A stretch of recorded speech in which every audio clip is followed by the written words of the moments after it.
Salam sejahtera untuk kita semua, Shalom, Om Swastiastu, Nama Budaya, Salam Kebajikan. Tentu apa yang kita lakukan hari ini tidak lain untuk kebaikan tim nasional. Kalau dilihat PSSI 1,5-2 tahun terakhir mempunyai program yang sangat konsisten.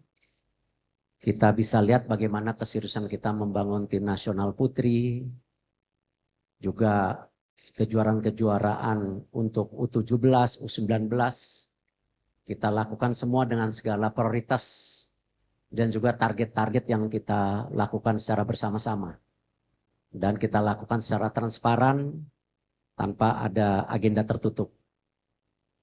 Tentu kita mengucapkan terima kasih kepada kinerja Coach Sintayong selama ini. Dan hubungan saya sangat baik. Dan kita lakukan yang terbaik untuk program-program yang dikehendaki.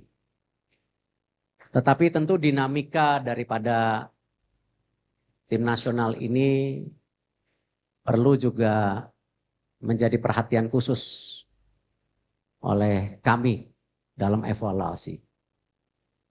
Kita melihat perlunya ada pimpinan yang bisa lebih menerapkan strategi yang tentu disepakati oleh para pemain, ya, komunikasi yang lebih baik, dan tentu implementasi program yang lebih baik juga secara menyeluruh untuk tim nasional.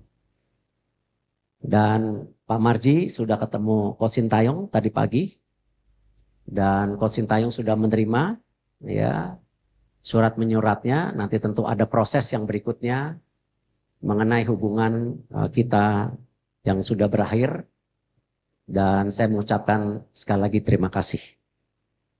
Dan kami sudah mendapatkan calonnya. Nanti juga kita undang semua media untuk press conference berikutnya di tanggal 12 nanti. Kurang lebih jam 4 sore. Jadi kalau ada dari pihak media atau teman-teman yang ingin tanya jawab, nanti langsung saja dengan pelatih penggantinya. Ya. Tanggal 11 malam sudah mendarat. Tanggal 12 nanti kita beri kesempatan untuk media bisa melakukan tanya jawab. Dan tentu beberapa agenda yang kita akan lakukan untuk hari Minggu dan Senin, ya, pertemuan dengan Exco, pertemuan dengan Menpora, kunjungan mengenai fasilitas yang kita yang dipergulasinya tinggi, sehingga ini menjadi sebuah improvement, ya, supaya kembali perjuangan kita untuk menuju Piala Dunia, kita coba sekritikal mungkin segala kekurangannya kita bisa atasi. Karena target utamanya ini Piala Dunia. Dan keputusan ini bukan ya karena tentu tim nasional ini milik siapa-siapa, tetapi milik Indonesia. Tidak ada ya persepsi tim nasional ini milik Erick Thohir, milik PSSI atau milik coach, ya tidak. Tapi bagaimana kita memastikan semua dinamikanya ini kita ukur sebaik-baiknya, sehingga hasilnya juga bisa lebih konsisten. Mungkin itu yang saya bisa sampaikan. Terima kasih. Wassalamualaikum warahmatullahi wabarakatuh. Baik, langsung.